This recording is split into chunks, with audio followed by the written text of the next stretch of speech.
Music matters. Mr. Danny Dwyer. Boy, does it. You almost clapped right there. I wanted to really bad. You almost I hit me almost with a asked if double we could clap. clap together. Can we clap together again? Ready? Let's hit it. You want- 3, 2, 3. Beautiful.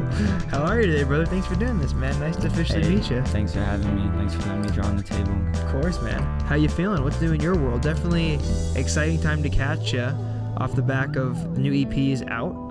It's only been out for like a month and a half, 2 months now. That coupling with all the mice stuff happening in very similar back-to-back periods. I'm sure it's a very tumultuous and stressful and exciting time in your life right now. Eruption. Yeah. Yeah, no, it's good. We're staying busy, having fun. That's what we're doing every day. Yeah. Does it, I'm curious how the last, 2 months have been, because you've definitely had, one of the crazier beginnings of 2025 that I've heard. Set it off and right. It's definitely been exciting. Off to the races. Have you felt, overwhelmingly, what emotions have kind of been present within you? Has it been, excitement mostly? Have you been nervous? Have things become easier? Things become harder? Has the work changed at all? Where have you kind of been to begin the year with all this new stuff happening? I think things are, there's a lot to do type of thing every day. So that's the sort of thing, and most of the time is going to finding exciting things and keeping myself motivated, and finding that 20% that excites me that's going to unlock the next 40% type of situation. And then just building things out of it and discovering new things to make, and doing things that have been on my mind for years and seeing the next things that are gonna be on my mind for the next few years. And that's sort of, I think there's a lot of value in that, figuring out what that 20% looks like for you. I think that's something a lot of musicians don't talk about. I think a lot of musicians act as if this is the most enjoyable thing to do every single day, 24/7, 365, when in reality it comes with a lot of, tumultuous periods and a lot of downswings and a lot of upswings. But I do think figuring out and fighting through the bad stuff to find what is inspiring is a really big thing. Do you, when you're kind of looking for that next thing, that burst of inspiration, does it often come in the same way, or do you find that it hits at random every time?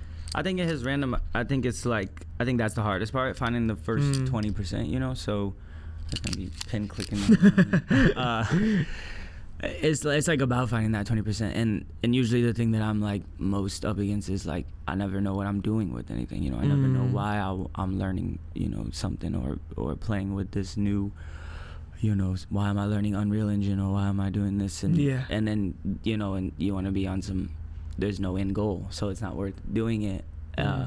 But just getting through that and doing the thing you're curious about for the sake of taking it apart and understanding it, and realizing that's what sort of unlocks, that next 40%, and the thing you really want to do, and getting past that and focusing not on what you think you're supposed to do, Yeah, that's a really great point.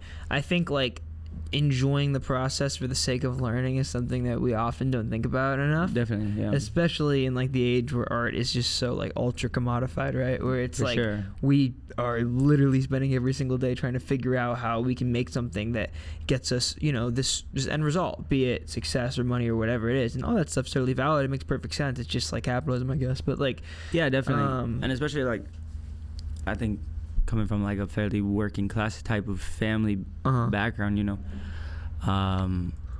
there's a constant pressure because my parents aren't artists or blah blah blah, and so everything has a purpose or a means, in that world you're working for, for a purpose, and so much of art is not working for a purpose, and so much of art is doing things that you have no idea why you're doing, and you play with for years, and you say, that's why I was doing that, makes sense, and this connects with this and that.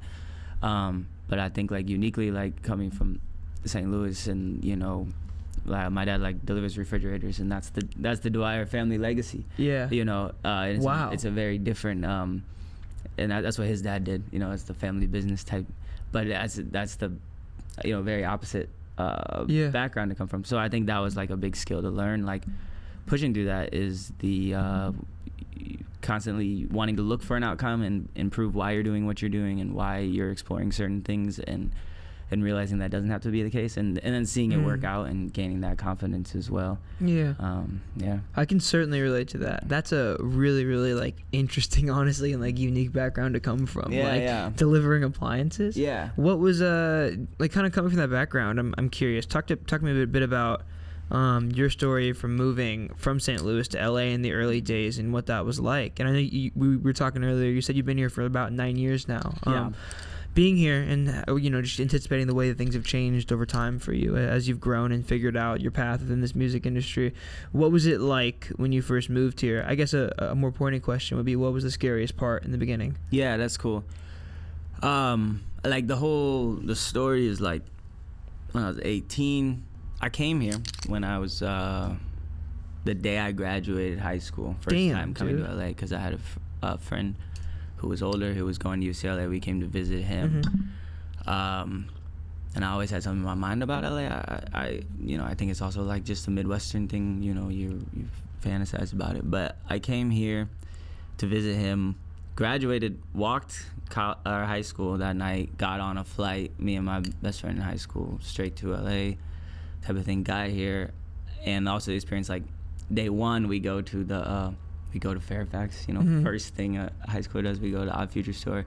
You don't meet. Damn. And we met Tyler Cater like day one. He just happened to be there. Yeah, because he was there all the time. Oh, back in the day. Okay. To me, 17, that was the coolest thing ever, and I was, that was, okay, I have to be in LA for the rest of my life. There's nothing's like this. This is the coolest place in the world. So it was like, that experience was very cool. And then wanted to get back here always. And I was always a trumpet player my whole life. And that was like always sort of the path. Like my mom was very cool about like being in the lessons all the time. In high school was orchestra and jazz band at something every day after school and this sort of thing. And that was sort of the ticket out was the trumpet scholarship. So I went to Denver for 2 years. Gotcha. I studied trumpet there, and still want to be in LA. Found another scholarship out here. Did another year and a half, finished school, and then moved to downtown. So trumpet was kind of the ticket out. In college, I started DJing the basketball games and like making hella money for some reason. They were kind of overpaying me. Yeah, you were just like surprised. Yeah, and I was so I was flying here all the time. So it was like Denver was the halfway point, and then being here, and now I'm here. It's cool. It's all right. Yeah. When you first got here, I guess when you first moved here, so that was you probably what, age 22, 23? Yeah, I turned 21 that summer. I came here 2 summers in between. We were just talking about this, living in some crazy squad houses and things for the summer, having 8 guys in a room type of 20s. And then I turned 21, and then I started school here right after. Gotcha. Where at? I finished at Cal Lutheran. Oh, okay. Not so far from here. Yeah, that's like Santa Clarita, right? It's like... It's 1,000 Oaks. Oh, okay. That's not too far. Yeah. Nice. Yeah. Okay, sick. What was I'm curious, being here for a minute now, how has LA kind of demystified itself to you? Like, what were the biggest misconceptions you had about it when you moved here, and how have those kind of proven to be incorrect the longer you've explored here and began to understand it more? This is interesting. I had a real LA night a few nights ago. Like one of those nights you're like, this is why I love LA. Which I went to wrestling at the Ukrainian Center. Okay. I went to the GCW. Nice. And it's just like, I don't know, stuff like that, like being in cities and there's just cool stuff going on. There's everything, yeah. And the culture stops here. Everything's going to come here regardless, and I think that's the thing that I'm still in love with, which I'm in love with other big cities for a similar reason, but there's so much to stumble into because a lot of everything stops in LA, or stops by is what I'm kind of saying, Yeah. I get in music everyone's gonna be here. If they're not, they're gonna that type of thing. I think I still love, but I think it's more just like it's cool people and the city and the things happening here, and I'm still in love with that. What's changed, I don't know. I mean, I wouldn't say I'm less in love with it, but I'm more in love with St. Louis. Like, I am in a period where, like, I do want to be back. Yeah. Because I've also recognized a lot of the same things are happening in the people in the city, and there's a lot going on there, and a lot of history, and a lot still to be done, and So that's probably the only, you know, that's probably the only downside. Not downside. Yeah, no, I totally feel it. I think like the phrase that you just said, that culture stops here, is a really interesting way to look at it. Coin it. Yeah, put because it on the wall. Because that's certainly true. Like it does. like I don't know, that way of saying it makes a lot of sense to me. On Sunday, I was driving from here to my friend's house, like near Westwood, Santa Monica, and for the first time, I like didn't have to use maps, and I realized like I was like, damn, all right, like I'm starting to kind of understand. I've been here for 2 years now, but like I'm kind of beginning to understand like more and more about this city and just how expansive it is. And I think that is one of the interesting things about it, that idea of like everything comes through here. Yeah. Because it is so large and so big and so larger than life. So it's like anything that you're looking for, you can find. For sure. And you that's know? kind of a downside is like it's sprawling, but the fact, you know, it's this massive. True. But that's also what makes it cool, is you have so many different communities and all this type of thing going on that, you know, everyone's not on top of each other like other cities. Yeah. Did you feel similarly about St. Louis? What was St. Louis kind of like when you left? St. Louis was like, I also haven't had like a ton of St. Louis time in my life, because I left, you know, at 18, and I started going out to the city and doing music stuff like last few years before that. So that was probably when I was out the most.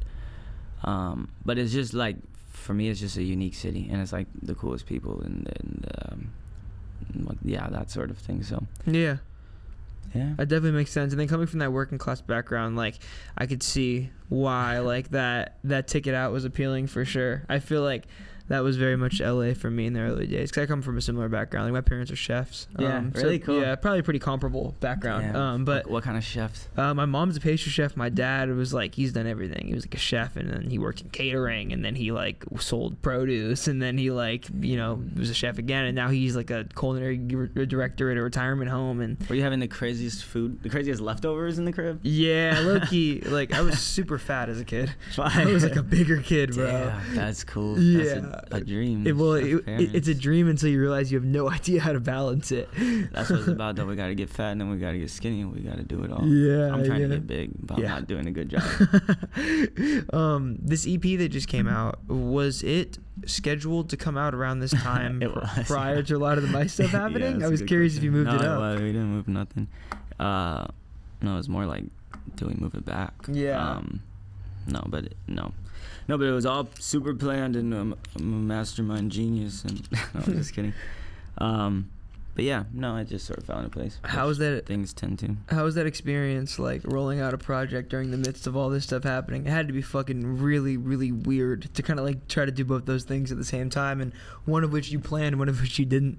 Yeah, I mean, and there was a fair amount of planning. Like there was always the, you know, that demo was always my favorite demo, or you know, one I loved a lot, and you know, there's a reason I posted it 4 years ago or whatever, and that sort of thing. But as far as also, it feels all connected, you know. I feel like it's constantly like, I don't really feel ownership over anything, you know. I feel that I have a responsibility to create and share things, but like you know, I don't really ever feel like I do anything. I don't really ever feel like I plan anything. I feel like it's, you know, something that sort of comes through me, but also like a reflection of the time we're at and what's going on. And yeah, I think it's kind of, what's the word I'm looking for, but, you know, not ego, but, you know, like that type of like, I don't think any of us are doing anything. We're all just responding and channeling things, I guess. So that felt like, you know, that felt like what happened. Yeah, I feel similarly. I have a friend, the way he always describes that is, and I like how he describes this a lot. It's very visual. He always talks about it as the idea of the creative muses, which is I think is something that I feel very heavily. Is kind of like these ideas are just kind of there in the ether, and they come to you, like, you know, maybe you grab out at them or whatever. But I don't even feel like we're inventing anything along the line, right? No, it's like you're not making things out of thin air. No, they're just coming to you in some way, shape, or form, and most likely influence off something else that you heard or saw in the past. You know, whether it was 30 years ago or 10 years ago or yesterday, you know? And that's always been like the thing, the motivation for making anything, you know, is like, because when I first started, it was like, you know, it's always the like, what if the this mixed with this, or something that just doesn't exist in the world, and making music, you know, only for that reason, to see something, to make something exist. it doesn't exist to learn from it and to understand it. You know, it's like a personal process, and then everything else kind of happens outside of that. But you know, when I was 15, it was, you know, what if we mixed the Skrillex with the fucking indie bullshit, and you know, that was the thing that I needed to see in the world, you know. And it's like, so it's constantly that, and I forget how we ended up on that point, but I think people aren't as in love with the process as they need to be sometimes. It's I like think only the process. It's like, you drive yourself, and that's the other thing, is you'll just drive yourself crazy thinking any other way. Yeah. So, that's very true. I think that comes to people, because I mean, like you said, like you've been here 9 years, but you're making music much longer than that. For sure, so bro. being this for so long, I mean, I would totally imagine that's something that if you eventually don't get a grasp on, you just drive yourself fucking insane, bro. Yeah. Because it's like if you were just results oriented forever, you'll never get to this place where you're learning how to love like the day to day. Because the day to day, you know, honestly, is not the results. The day to day is the process. For sure. You're kind of living it every single day. You only get to see the results every once in a while. For sure. And like, you don't know. Like, you don't know where anything's gonna end up. You don't know the fucking mice are gonna become attached to the demo from 4 years ago or whatever. But you know, it's like, and that's what's cool. And then you find new things and you build things with people and you attach to things already going on, and there's opportunity. You know, it's like, for me, it's like there was a big conversation I had with my friend like maybe a year ago or 6 months ago. And I was in a place where I was like, you know, I don't want to do this because this is corny, because this guy's doing this and I hate it, and this and that. We can't do this. Yeah. Talking so much about what we can't do and what I didn't want to do. Because, you know, and he kind of checked me, and he was like, I don't know what it takes, but you need to get to the place of like, this is what we get to do. You know, we get to wake up and try this and you know, try to play with making a video, try to play with, you know, making this type of song and that. And it's like, that's the most important thing, is like, what do we get to do? And then by playing with things, you know, you find new things. And like, just like, I think that, you know, in the same way with like filmmaking, you're just gathering footage, and that's what's inspiring the next thing. And this, you know, it's like that without making the songs just to get to the next point. And it's kind of like just turning over all these rocks, and like the more rocks that you turn over, the more answers. And like every single other rock you turn over has a clue, and it might not be what you're looking for, but it might lead you to the next rock to turn over, you know? Definitely, yeah. And it's not even like a maximum output type of thing. Yeah. It's like just anything you're curious about, like, just do it, because that's how you're going to find the next thing you're curious about. And the more you stop, the more it's going to slow down. Yeah. I think that's really good advice. I think like there we go. Yeah. Advice hour. Type shit. But I think like following the breadcrumbs is a huge thing, bro. I think like I don't know. I mean, I think about like what I've like my whole career has been just like following breadcrumbs. It's just been like doing something because it makes me feel something. Yeah. And then doing that until it turns into something else, and then doing that until it turns into something else, and it's just like this constant process of just like picking up these breadcrumbs along the way and just following shit. For sure, yeah. That's like all you can really do, you know? Definitely. Yeah, that's it. You mentioned like being hesitant to do things like market your music in certain ways because it felt corny. I could totally see that with you, because I mean, you make so many different genres of music. It's so obvious that like you've been in this for a very long time and experimented and like worked to find your sound. I was curious, like when the mic stuff started happening, right at the midst of you putting a project out, right? Two very conflicting timelines at the same time. Did that like feel, how did it feel to have that moment be defined a little bit by something like that while the EP was coming out? Was that frustrating? Was it strange? Because you seem very much, I mean, I've talked to a ton of artists in my life, I've been lucky, but you very much obviously have a very artist brain. Like, it seems like you care a lot about the quality of the output, and I think it shows in how good it is. But doing that for so long and then having this moment happen, how did it make you feel? To be a lot, the brain rot moment, to be for that to be the thing. No, I mean, I love it, honestly. Like, I thought yesterday, I was like, I should be mad about it, because I just thought that'd be hilarious, but I'm not, because I've always been, I mean, my whole thing has always been like communities, you know, and it's like, that's how I started, was like going on SoundCloud, and it's not posting on SoundCloud, it's not anything, it's like building communities, being in the DMs, becoming fans of people. Yeah. You know, it was like, I started out, like, really how I began anything was like during class, freshman year of college, during class, laptop open, not paying attention, DMing people on SoundCloud, talking about spamming DMs, copy and paste, talking about, yo, if you ever need trumpet, you know. But to like the beat makers, I thought was cool. To the things I was a fan of, and was on some like, well, everyone needs fucking trumpet. Yeah. But then that turned into like building communities of people and meeting people, and you know, the group chats and the this and that.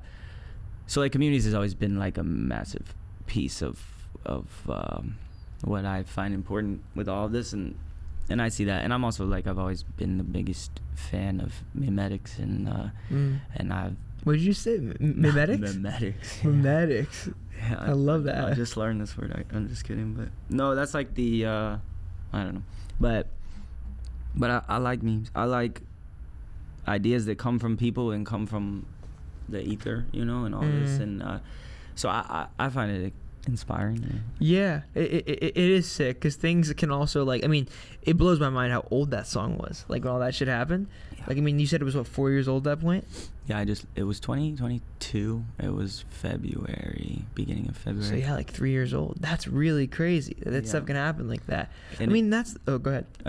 I'll say quick. It was just like a brief period where for a few weeks I was on some, you know, I just want to start throwing things on TikTok for the sake of, like we were actually saying before, like to not lose them, you know. That's great storage, you know, because I lost all these videos I made when I was 8 or 9 years old. Like me and my brothers were making the war movies with the Intel digital and blue. Shit. Yeah, we're doing the stop motion. You know, we had the full, like, the worst special effects pasted on the screen, and all this stuff we had made as a kid. It's gone now on some hard drive and all of this, and like that was the motivation, is like honestly free storage and put it up, get some things on a TikTok. And it only lasted like 2 weeks. It was only probably like 4 songs, but yeah, that was how it started. And that's crazy. Yeah. So it was just like entirely by happenstance. Like you just were like, I don't want to lose this demo. Yeah, cause I lose a lot of demos. Yeah, I get it, man. I think when you're making so much music, it only makes sense that some people get lost. Yeah, and I switched to the Dropbox a few years ago, because I was so good about SoundCloud private links. Yeah. I had thousands of private links, and switched to the Dropbox, and everything on the Dropbox I'm not finding. That's yeah, it's interesting. Like, I think TikTok has that funny effect with a lot of artists. Like, there's so many stories of things that like I don't want to say weren't supposed to happen, but they never would have happened without TikTok. And it's so interesting to think about, like a band like Dr. Dog, for example, right? You know, like a somewhat, at least, you know, 3 years ago, a somewhat niche, I suppose, like, you know, indie folk band from like the 2000s, like, you know, never really got massive. Like, you know, they did some tours and whatnot, but they were never like mainstream or anything. And then they have this song that they made 10 years prior randomly blow up on this app that wasn't even invented when they made the song. And all of a sudden they're massive. For sure. It's just crazy how shit can happen like that. It's cool, and it like speaks to the power of great music, you know. It's like things will find their way. Everything's gonna find their way if it's good, you know. It's gonna reach people. There's been good wins off TikTok. There's been some bad ones too. Some platforms given that I wish weren't. Yeah, no, I feel you. I get the sense that, I mean, obviously, like, capitalizing off this moment, and then also you talking about like being a kid growing up making videos and stuff. I definitely get the sense that like the internet's a big part of your music listening experience. Is that true? Do you feel that way? Definitely, yeah. What was some of the earliest stuff you were finding on the internet that was the most inspiring? I guess not even just in music, but in ethos in general, like things that really influenced your mindset and your motivation to want to keep doing this. That's a good idea. That's a good thought. I'm thinking about Leave Britney Alone. What's that?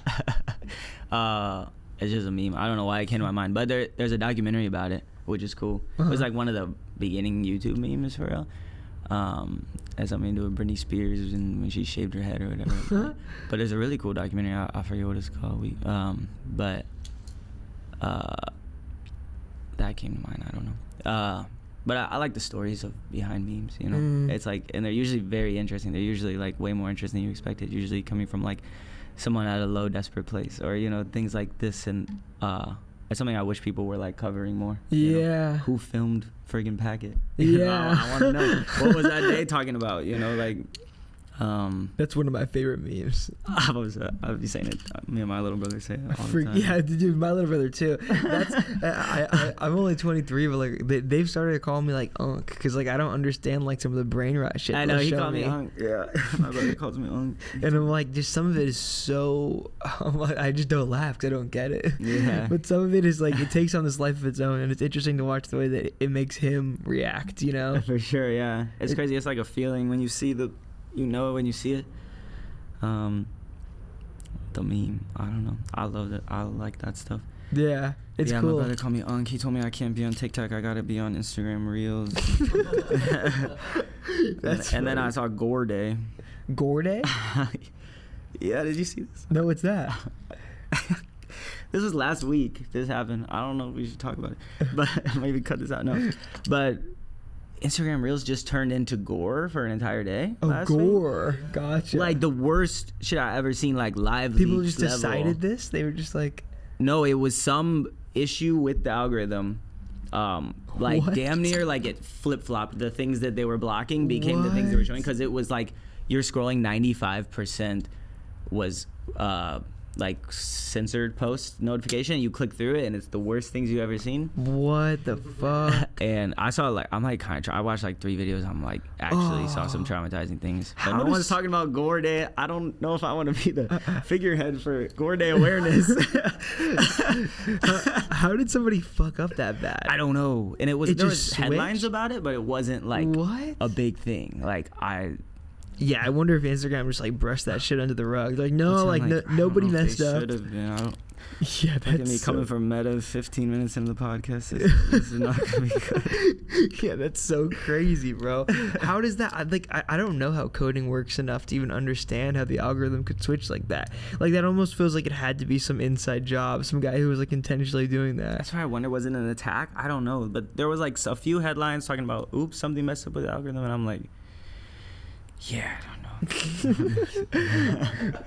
What do you think the last couple of years as you've kind of like been in LA and like been figuring your sound out and stuff? I was curious because you're an artist who makes so many different genres, and I think it's so cool. I think it's so inventive in a way a lot of artists aren't willing to reinvent themselves time and time again. So I was curious, is genre, because even on the new project the genre shifts a good amount of times. Yeah, there's some of the breakbeat type stuff, and then there's some like Penny is more of like I don't even know, like an indie folk, indie rock type song. I want to know what you're gonna call it. Yeah, but it's very interesting to kind of see the way the genre shifts. So I was curious, is that something that you're consciously thinking about when you're making the music? And it seems like you're a person who makes music very, very, very often. Yeah. So are you ever consciously considering the way that the genre will align itself with the rest of your catalog, or are you just kind of actively in the moment? I mean, you said you're just kind of following the breadcrumbs. Yeah, it's definitely that. It's definitely I'm free from the chains of genre. No, I don't know. I think it was something I noticed a lot. Like, it's always been a factor, a reality. And then part of me, I always said, like, I do see genre like as more of a tool, more of another instrument, you know, to say the thing I want to say, which is still true. But I think that like there's also something I noticed, like when I started out when I was younger making music and starting to, you know, do some more serious things with it. It was like a conversation that came up all the time, and it was on some, you know, what and people would present it almost as a problem, you know, almost as, well, we, you know, what if we have more cohesiveness? And but at the same time, I was seeing, you know, my younger brother and kids, you know, and look at their playlists, and it's all kinds of shit. It's the NBA YoungBoy with the Babe Doobie. Yeah. But that's what YoungBoy with the Babe Doobie. But that's what the playlists look like, you know. Yeah, and it's like true. It's like no, people didn't care then, and it was, and now I think it's like, you know, completely normal, or at least, you know, it's starting to be more and more. Yeah, that's interesting. And it's exciting to me, you know. Yeah. And yeah, that's super fascinating. I think about that a lot. I think one thing that certainly contributes to that, or I mean not even contributes, but I think is probably the only thing that contributes really, is like the barrier being broken for having to pay for music, like everything streaming wise being almost entirely free has created this world where like we're allowed and like we financially are not penalized for like being fans of genres of music, for you sure, know? right? Whereas like if you were consuming all your music on tape or all your, or you know, on vinyl or CD or whatever, just anything physical, you're literally paying for every single record. Yeah. So it's like you need to kind of niche down your interest to figure out like, true. Do I like this kind of artist or this kind of artist, or, you know, from this scene or from that scene? Because like if you didn't, you're just buying random shit and you're actually penalized financially for it. Whereas now you can just spam stream whatever you want. You can go on Fresh Finds and it's 90 different genres, you know? Sure. You got to buy 12 more of them if you're going to buy music like that. Yeah, I think it is like a reflection of how things are changing, and I think I like how things are changing. I think I like this everything becoming one, you know, type of you know, with outside of music too. I think within music, everything becoming one genre-wise, you know, and the perspective is not so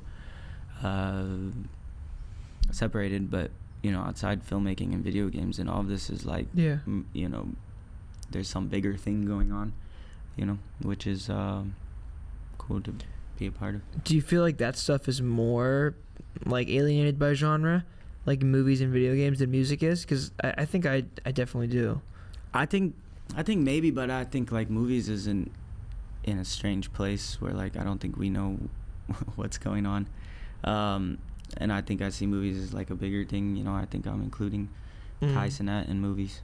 Yeah. Yeah, that is true. That's kind of like the modern iteration of it. It's just very interesting to think about like kids that are a lot younger than us, like kids who are, you know, maybe in middle school now. Like what will their perception be of like format, right? Like will they even care about movies, or will they care more about Twitch streams? Yeah, for like, sure. Are they going to be talking about their favorite Twitch streamers the same way we talked about our favorite YouTubers? Yeah, very different, for sure. But then there's also like a filmmaking process in that, like the Twitch stream is the filming, and then you have the clipping, and you have editing, and you have, you know, and then you have stories that come out of the streaming, and like there is an entire filmmaking process going on there between different platforms, and you know, this sort of thing. So I also find that exciting. Like, you know, it definitely doesn't end at streaming. And I think people have this tendency to just write off whatever is the most recent form of like whatever it is, right? It's like when TikTok came, people were like, oh, like what is this shit? It's killing music, it's killing filmmaking, whatever, it's killing art. But I don't know, like I think I really feel like the phrase adapt or die has a lot of truth to it. Yeah, which is not like some like progressionist, like futurist, whatever, like not even from that perspective of like you gotta be on it or you're gonna be wrong. It's like, but it is from the perspective of like, oh, there's new things to play with, you know, and there's new cool things. And like I think SoundCloud artist was a bad word back in the day. Totally. And I think SoundCloud I think if you're talking to someone, oh, I came up on SoundCloud, it's a really cool thing to me. You know, it shows that you have, you know, connection with usually more experimental, cooler things, more, you know, your you know, I don't know. I like the people that came out of SoundCloud for sure. Yeah. But yeah, that was kind of a dirty word. But it's interesting because now our version of that is TikTok artist. For sure. We do say that negatively, for sure. It's definitely a dirty term. Yeah. And there's definitely cool things there's cool things that wouldn't have happened outside of TikTok. Yeah.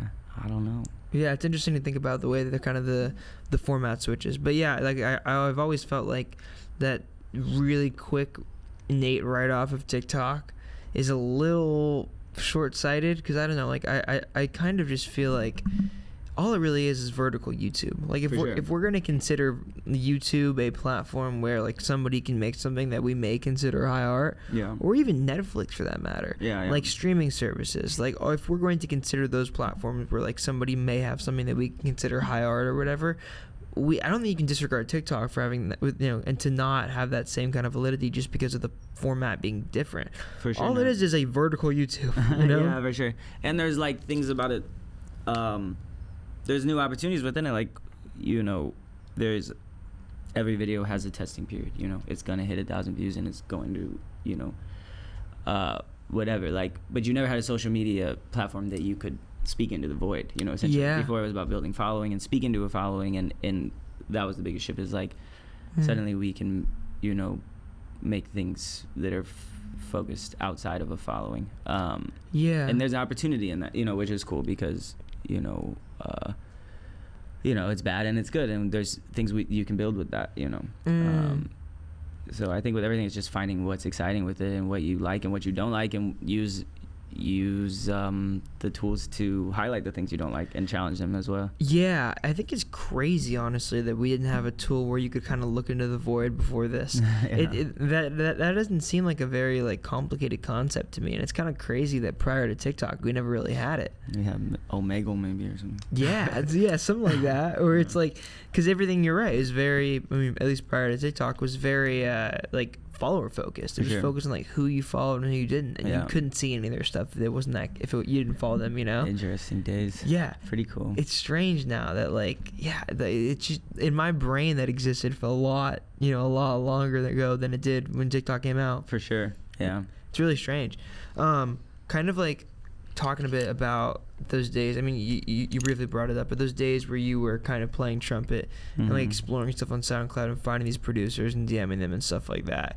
What was the main stuff you were listening to at that time period? Like, were you in, because you brought up SoundCloud a couple times, were you into that era of hip hop a lot? Was that some of the stuff you were coming up on? Yeah, I was a really big like beat scene guy, like LA beat scene, like Low End Theory type of thing. That was and I was like, I was deeply obsessed, and I was on some nothing can be quantized ever type of guy. But yeah, that during that era, that was the obsession, and it was like honestly coming to LA to go to Low End Theory every week and like that type of thing, and yeah, that was definitely what I was a fan. It was definitely a lot of rap. It was still kind of the real rap phase. It was like the pro eras and stuff too. It was like yeah, so it was like also like that was the stuff that I was wanting to work on SoundCloud and get involved with. Yeah. When you came here after that period, did the output that you began making match that, or did it surprise you that it was kind of different? Yeah, I was always really high up. I'm not really making anything right now, but for the last 15 years, I was always kind of famously the 3 demos a day type of kid. Interesting. Yeah. When did you stop doing that?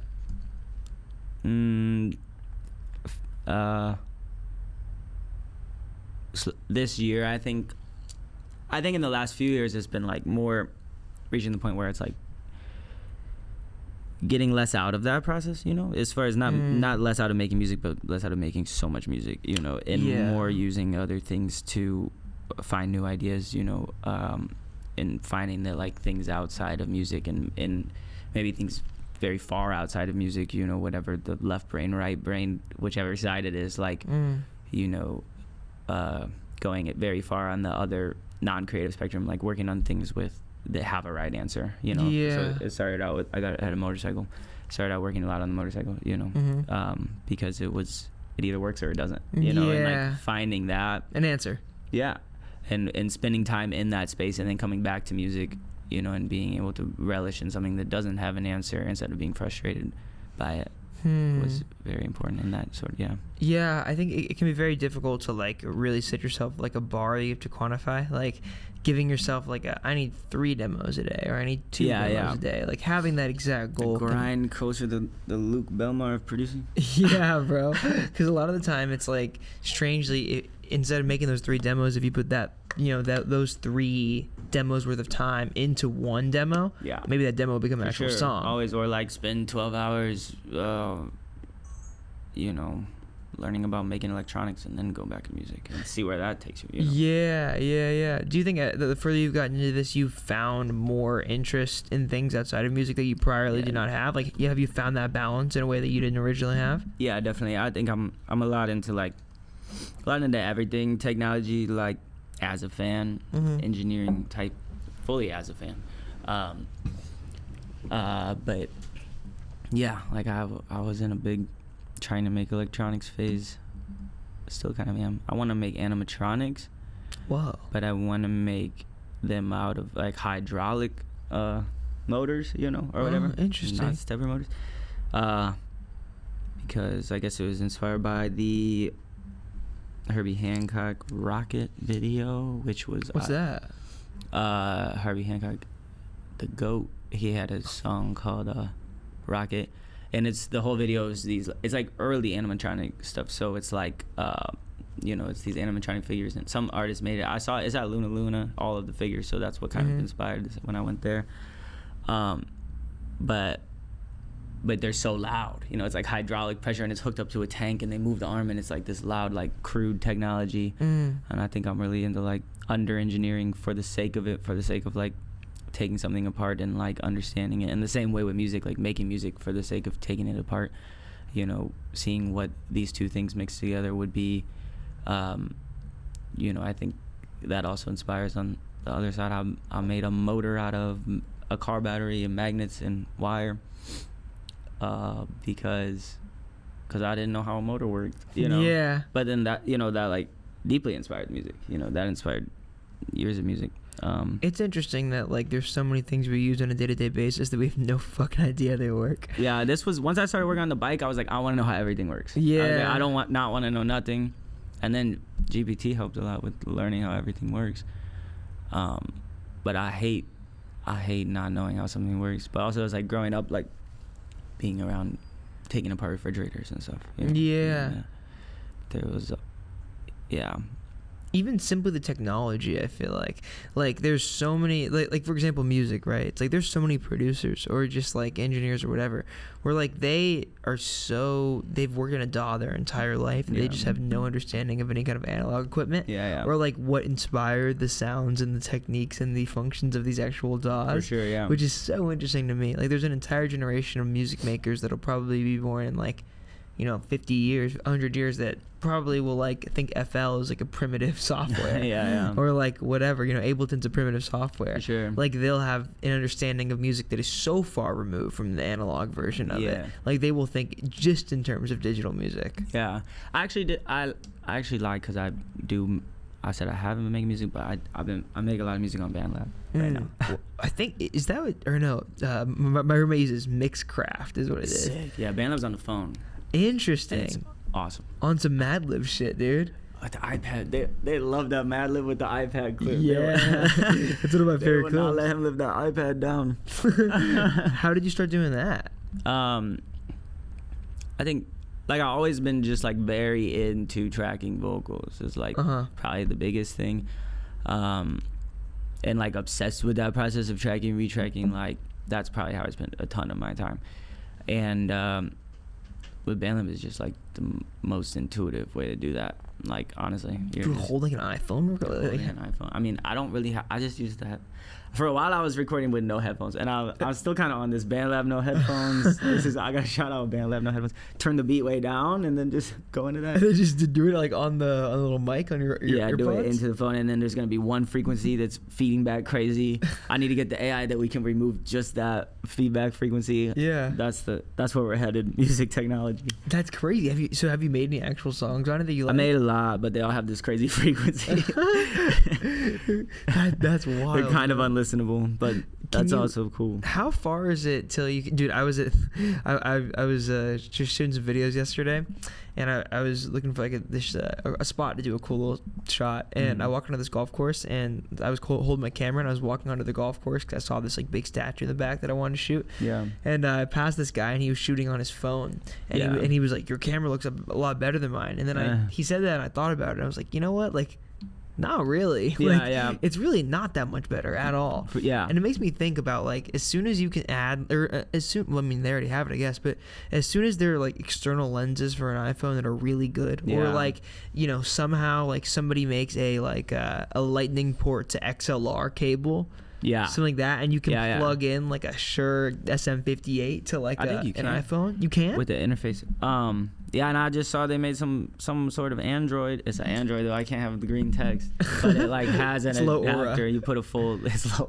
The aura's going down. Yeah, you put so they're doing it, but also it's like the conversation. I feel like with everything is on the like. It's all the language, and it's like also what you say, and it's like sometimes it takes the hottest DSLR to say what you're saying, and sometimes it's not. But someone like I wish I like knew where this came from, but a few years ago someone was talking about, I think their photography professor at UCLA or something, and talking about that, you know, they had this lifelong career in photography, and taking pictures on the phone is what made them fall back in love with it. You know. Interesting. I wonder why. Maybe because it strips like.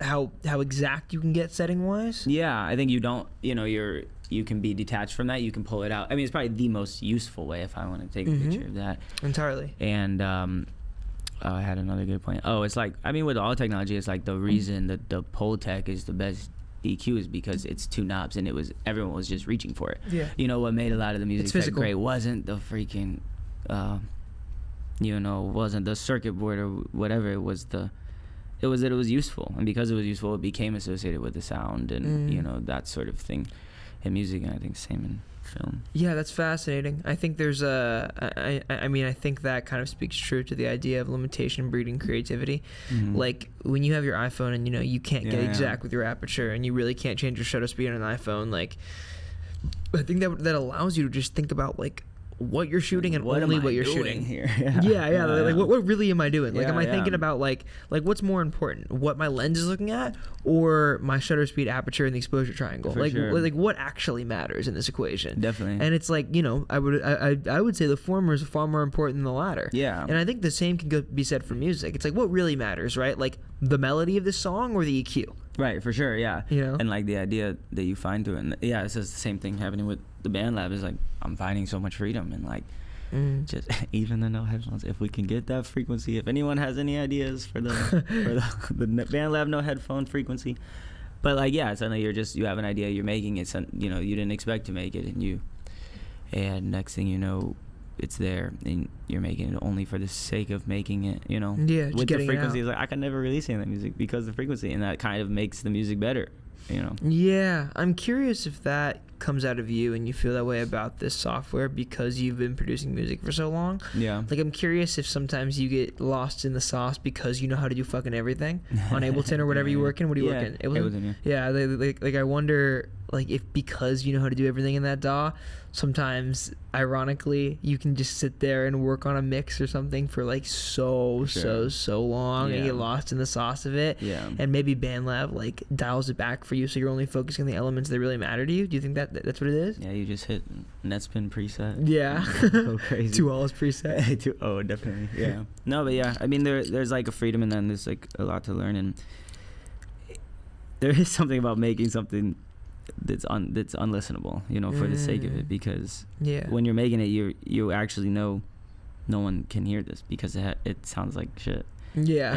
And that makes you make different decisions creatively, and it's important. I don't know what the outcome is, but it's almost like the ultimate form of not thinking about the outcome. It's almost like getting to this spot where like you're only concerned with what it is and what it sounds like in the moment, not like how somebody consumes this. Pretty cool. Make the app where you can't save it. Yeah. Then they're gonna screen record. I mean, dude, like there's something to be said about that. I mean, I went to a show one time in SF where I've only seen this once, but it was like a strict no phone show. Yeah. So you walked in, they gave you these like pouches, and you put your phone in the pouch, and they lock it, and they give you your phone, and they unlock it when you're leaving. Yeah. I found that super fascinating. Yeah. Because it really speaks to the testament of live music, where it's like that shit only that show only exists in that moment forever. For sure. Shared by the people in that room. No one can relive it. I think it's really cool. Definitely. It's like we don't have that anymore. Yeah. With anything. Really at all.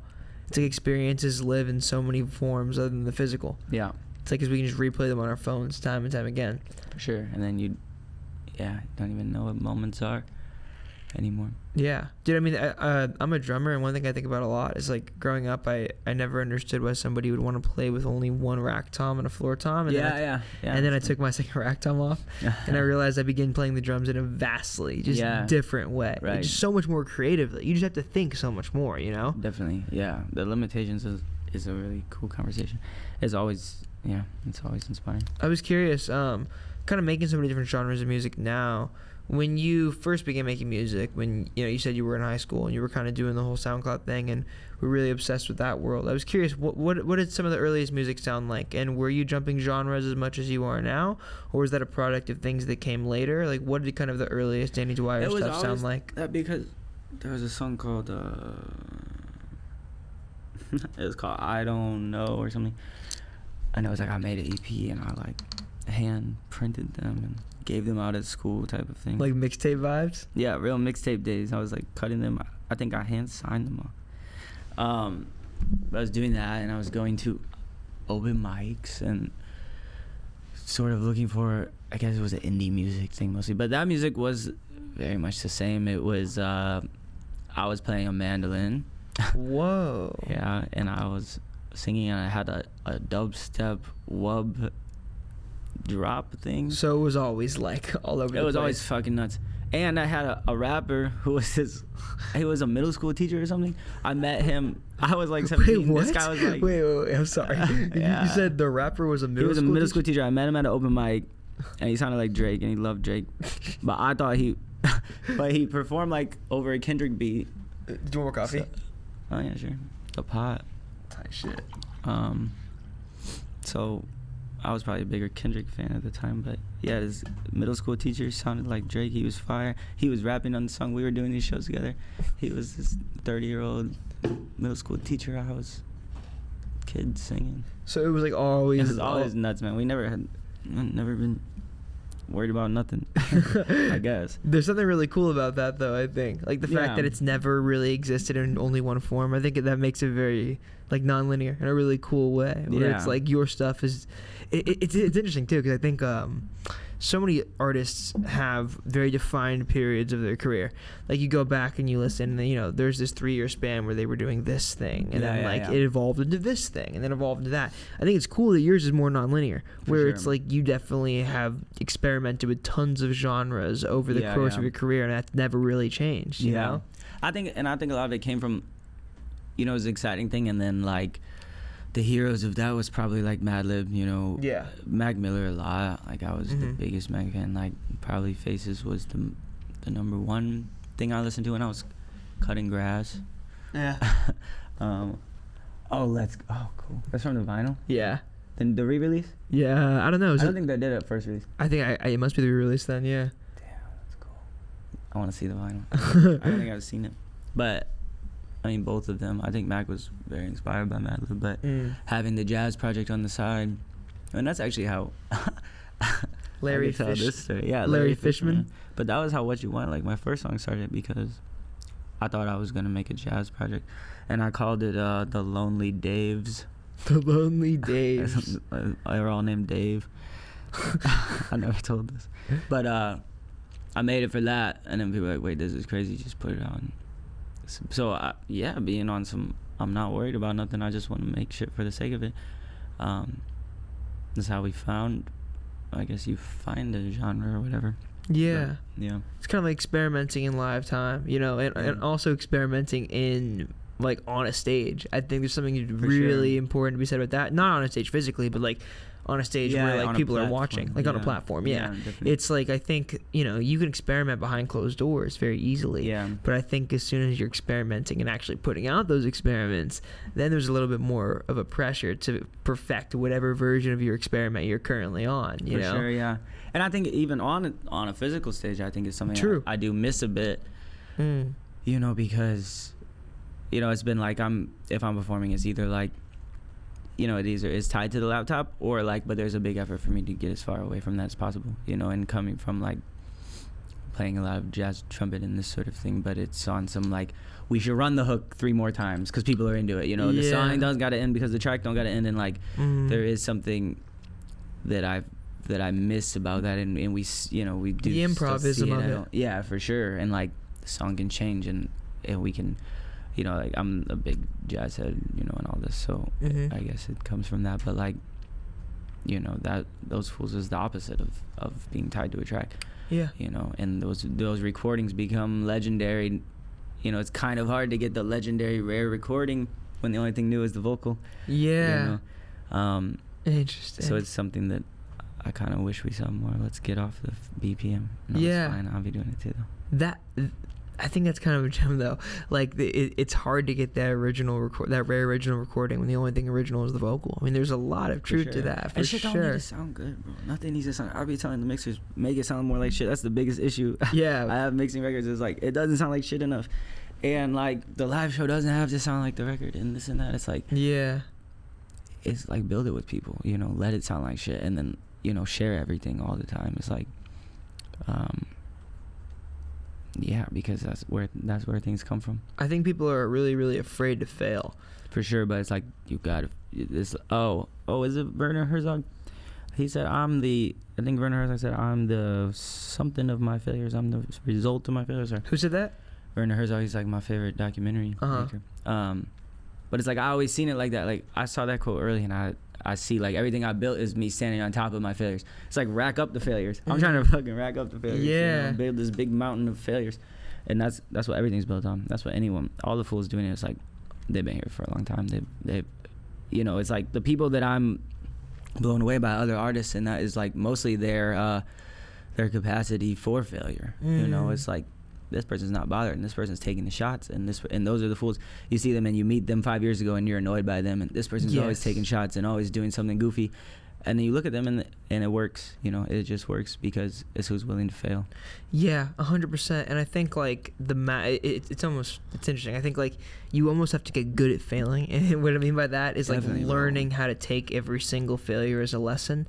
Yeah. It's like extracting the good from the bad is one of the most valuable skills as an artist, because like 95% of this shit's gonna fucking suck, bro. Like the vast majority of it. So it's like learning to extract the lessons from all those failures is massive. Definitely. I think. And it's like, if you never failed at it, you never did it, and you're not gonna learn why it didn't work. You're not gonna learn why that needs to inform your next idea if you don't just do it and fail. Yeah.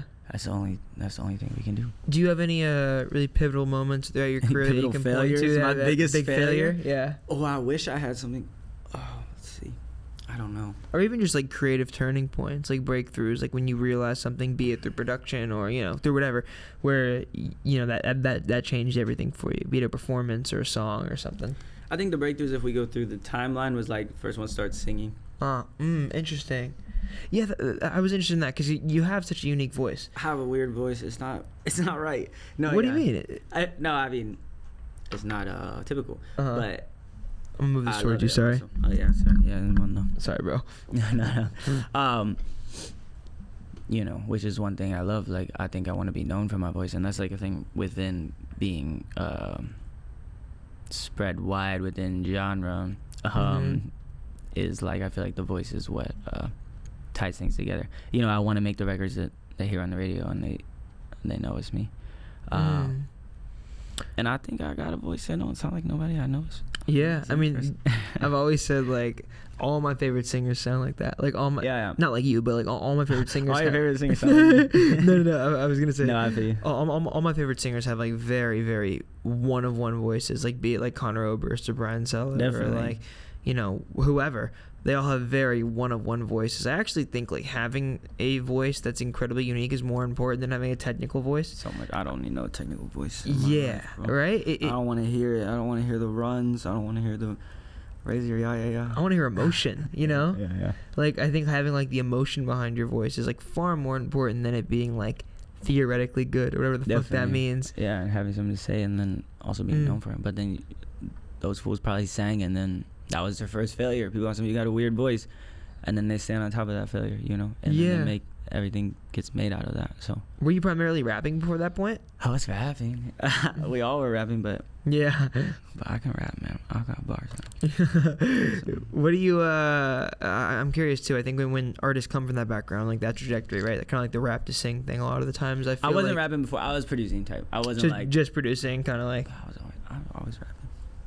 I mostly a mix of it. Yeah, but it was more like a producing too.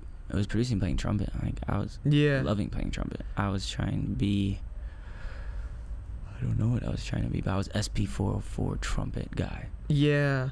Was when you kind of went from that world into more of a singing thing, was it difficult for you to gain confidence to stage or to sing both on stage and then also just in the studio around other people? Like how long did it take you? I think no. Like I always been on stage, which is cool. Like growing up was on stage a lot. Like me and my brother, my older brother had a punk band. I'm trying to think if I can remember what it's called. You and your brother, you said, or just your brother? Me and my brother. Okay, and I played drums. One of his friends gave us a drum set when I was like 5th grade, and that kind of changed my life. That was kind of like the first real falling in love with music. Was like us in the basement, loud as fuck. I'm pretty deaf now still because of it. We moved once. Like we had like damn near a boiler room, and we were like, let's move the jam there. We did it for like a week. And I would be waking up, my ears ringing in school. I would be like whole next day ears ringing. I hate that feeling. And I'd be thinking about that. I'm like, I might have really done some damage. Yeah. Dude, that's the worst feeling ever, waking up specifically and having your ears ring. I've had that before after going to hardcore shows. Yeah. It's just so annoying because like you think it's over and then you go home and it's just fucking not. It's so terrible. It's one of the worst. It's like waking up drunk. It's or, like the worst. Or like waking high. up drunk. The worst feeling imaginable. God, yeah. And you just know you did irreparable damage. Yeah, dude. Shout out to Irreparable Damage. Yeah. That'd be a good like hardcore band name. Irreparable Damage. There we go. That'd be Maybe tough. we start that right now. Yeah. That's such an interesting world because like, dude, that really paints like how much of a descent you've gone genre wise. It's like from starting with punk stuff to like being more into some of like the SoundCloud beat stuff, to, like jazz trumpets, like doing electronic stuff, to like that's so interesting. There's just so many different worlds in that, you know. Do you like when you're kind of like I'm curious to ask, like, do you often perceive yourself as a chameleon who shifts from genres a lot, or do you kind of just make whatever you feel like there? Don't even see it. I think I'm always surprised when people bring it up, because I guess it's what I listen to, or something. I don't know, but I'm always like, it just never occurred to me. Oblivious. Yeah. But yeah, I guess it comes from that. Like at the beginning, it was we were just playing Sum 41 covers, I got snuck into bars all the time. We were just talking about Sum 41 this morning. It's my favorite band. Really? Oh my god. What was the band that I compared them to this morning, Mario? Dillinger 4. Do you know Dillinger 4? I don't know. See, yeah, he put me on this morning, but they reminded me of Sum 41 kind of. Bro, Sum 41 is nuts. That was the first. Our neighbor burnt us the CD off of LimeWire. LimeWire. I know every Sum 41 lyrics still. I guess up into an era. Damn. Well, fuck. What's the? I keep throwing Mario shoutouts here. What was the cover that Sum 41 did that you played me? A cover? They have a cover of a really crazy song. Oh, let's see if I know it. They covered something insane that you played me one time. Embarrass me. I just talked a big game here. Well, it's obscure. Yeah, well, it's not a Sum 41 song. It's Sum 41 cover. Cool. Damn, do you remember this, Mario? I don't. I believe it was Sum 41. You played me their cover of something. If it was on LimeWire, I know it. Let me know if you can figure it out. But anyway, though, yeah, they're legends. Yeah, that's super sick, though. Yeah. That world, I feel like, is so live as well. It makes a lot of sense that a lot of the earliest experiences that you remember came from that world. Did that do anything for you? Because like, I mean, both jazz and punk, very live genres of music, and both can be improvisational in their own regards in different ways. Did that kind of translate into your live set as you? Because I know you've done some touring and stuff. How did you begin to like grow out the live set that you have now? And do you think a lot of the influence for how you structured things came from loving that world of live genres first? Yeah, definitely. I think it's like being on stage is like I've always been on stage, so it's I guess like not to say I get nervous, but it's on some like I don't know how I feel, and then I'm there, and it's like okay, we're there. Like you black out on stage almost. Yeah, for sure.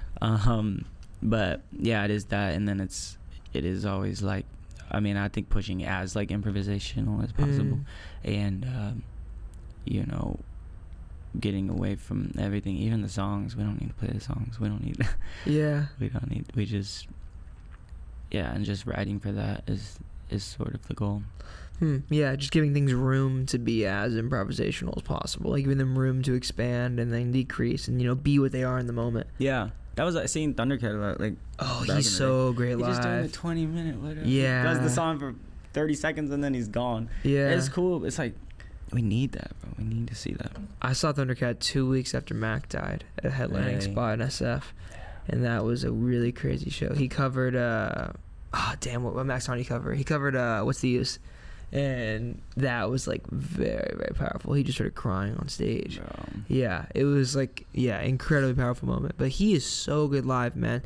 And he is one of those really cool crashing points between like funk and jazz and rap and all of these traditional forms of like different kinds of music. And he's just like this, and pop even. And he's like a really cool colliding point for all of those things, and he kind of like translates them into a pop lens, which I think is something that's really hard to do. Yeah, just shredding and also like that's the thing. There's communities there, communities of players, and this fool's playing with him, and this like that was reading the liner notes of records all the time, and realizing all the crossover was like one of the first big things of falling in love with music, and then also, finding out a producer exists. That was my thing where I read the Wikipedia producer page and I said, this is a job. I said, I want to do this. Yeah. That was that moment. But then you looking at credits is always the coolest thing. You see, this, and I can hear their sound here, and that level of becoming a nerd. Yeah, I know, 100%, and just like spiraling, and I think allowing yourself to spiral is huge. Definitely. I was curious, just a couple tracks I want to talk about from the EP specifically. One of my favorites was System Overload. I thought that that song, what's really cool about it to me too, is that like it almost feels like the logical next song after My Band, which I think is sick. It has some breakbeatisms in it as well. Yeah. The drums all over this project, I think, also really exist in that world. A lot of them in a really cool way. I really love the way that you program drums. But I was curious, like how close in proximity were all these songs made? Like, were they made over like a couple sessions over a couple of weeks? Were they made over the same period of time? And I guess like it's a good question. Yeah. Should we pull it up? How I get to that too I is, want to look, bro. Was System Overload made around the time that My Band was, or no? Each one. System Overload was actually, it was. That makes sense. It was at the same house, so it was right when I got back from Sweden, and it was with Lava. Lava came here. We linked up in London, and then we did another song, which is really good. And then they came here, and we it must have been like the same few months. Weirdly, is my time. I kind of wanted to see if I can look at when every song was made. Yeah. Really spill the tea. Yeah, because I was curious, because they all kind of like, I mean, like I said, like a lot of the drums are a little consistent. Like there's a lot of the break beatisms in there. But yeah, Penny's another one of my favorite songs in the project, and I feel like it lives very far away from the rest of the stuff, which I think is really cool. It almost feels a lot more intimate. It's certainly an intimate moment on the project where it almost gets more singer-songwritery. Yeah. Penny was New York. It was probably a year after System Overload. It was it was a New York thing. Was that one of the ones that kind of like I was curious to ask about this, like did that song kind of pour out of you, or is that one that grew over a long period of time? Because it's very it has a lot of really cool confessional themes in it. I think everything's quick. I went through a phase like the last 2 years where I'm trying to work longer on things, I'm trying to spin the I was reading the one of the books I like was the Beatles one, the Jeff Emmerich about recording the Beatles, It's like the engineering, but like it's all just like stories from recording and some engineering type stuff. But it was looking at the books of that, you can see their like log books from those sessions, and it's like 64 days on Strawberry Fields or whatever, and it's like that's nuts. Yeah, and it's cool, and it took a machine full of people. It took a room and a technology, and you have engineers in lab coats. It was like a very different situation. But part of me wanted to get back to that, but part of me is like there is so much freedom on the band lab side as well. So it's like looking at both, and just finding methods to arrive at the best thing, with all of that in mind. Yeah, that makes a lot of sense. It's kind of like figuring out when you want to be that expansive and then when you want to be that minimal. Right. Because there's beauty in both. Yeah. But it's just about like utilizing the sounds that I think each of those can create and what they can bring out of you, Yeah. Some of the... Oh, go ahead, sorry. I would say My Band was 10 minutes. What You Want was 10 minutes. A lot of those are very, very nothing. That's crazy that What You Want was 10 minutes. What You Want was really quick. It just poured out. Most of the time was spent in Waves Tune. What's that? Like their Melodyne thing. It was when I was learning it. Oh, gotcha.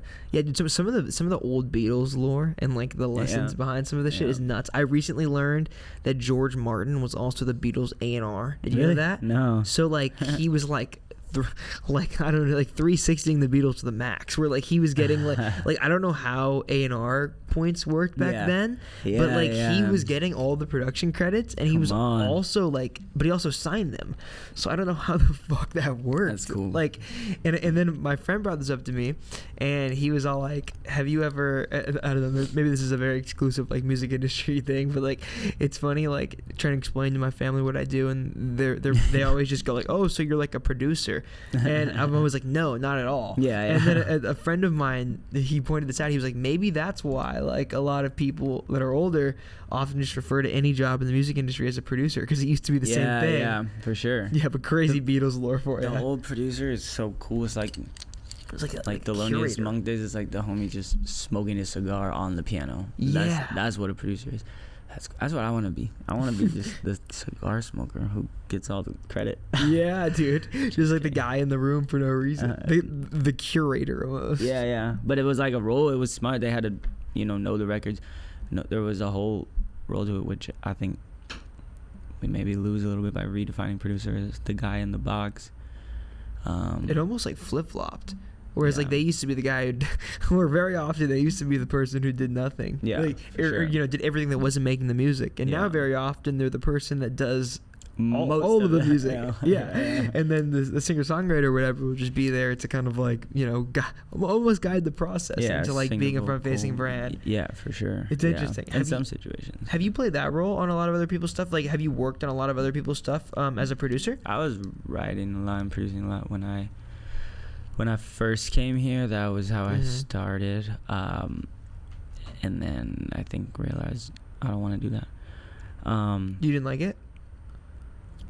I liked it for a while. I think I just like I think making music is like a big experience. Like whatever you want to say, psychologically, whatever, like it's draining. It's not that it's draining, it's a big experience. It's a lot to experience. I think like really making music is a big experience, and I think it's exhausting. But I think it's also just the way I do it. Yeah. It's not like that for everybody. But and then there were just too much things I wanted to build that didn't involve producing. Yeah. As far as the larger art, all things becoming one, sort of. Yeah. I think that makes sense. So I think like, I don't know. I think some of the most profound and also just like honest artists are the ones that give 1,000% of them to this. But I also think that can be a really, really difficult thing to do for a very long time. Yeah, and I can't believe the fool's talking about 2 sessions a day, and this is like, I don't know. It's I'll be going home tired. Yeah. And then I'll feel like I got less to say the next time, and then that's just where I'm at now. At first, it was the coolest thing in the world. You also have to like live, I think, to make music. Like you need things to write songs about. You need things to kind of like reflect upon. Otherwise, you're just at a certain point you kind of collapse on yourself and you're just writing music about making music, which is so strange. Yeah. All right, cool. I think last thing I wanted to ask you, if you had one message you could spread from the EP at large, like one thing you hope people got from it. Okay. What do you think that would be? I think what came to my mind is I think that I want people to look at it and understand that the music matters, actually, because I think it's a project I took a lot of time and did a lot of deep diving, and most of making the project was reading books, practice. Like I went really back to like practicing instruments, like and finding ways to make that exciting, which like ties in the earlier conversation, like learning saxophone, because I needed to sit and practice scales every day, and it just wasn't compelling to do that on the trumpet, and like finding ways to like sit with it. That was a lot of the process, is that learning stories about other artists. Like it really feels like a project where like the music was forefront, and that sort of turned into a lot of great things outside of music. But yeah, I think that like with the horse's mouth, with this, like the testament of it is like it's worth it to care and to dive in and to take time or not take time, but just music. Yes, sir. Yeah, no, I feel it. It's a really good project. I really love the way that it kind of shifts all over the place throughout. It's a very very experienced listen, I think, which is sick. Is like you definitely dive in and get to like experience so many different things happening from track 1 to 5, right? 5 tracks? 6 tracks? I think so. Yeah, from the last track from the first track to the last track, you kind of get a cool range of emotions and sounds. And yeah man, thanks for chatting about it. Yeah, this is awesome. I appreciate it, man. Yeah, thanks for doing this, bro. Of course. Yeah, your story is really cool, and to kind of see like how everything is, you know, ebbed and flowed throughout the years that you've been doing this, from St. Louis to here, from the EP to Mice Band. Yeah. Thanks a lot, man. Yeah, thank you, bro. Yeah, tell them where they could find you, where they could listen, where they could stream the new project, where they could get everything Danny Dwyer. Okay, Danny Dwyer on Instagram. It's probably the best.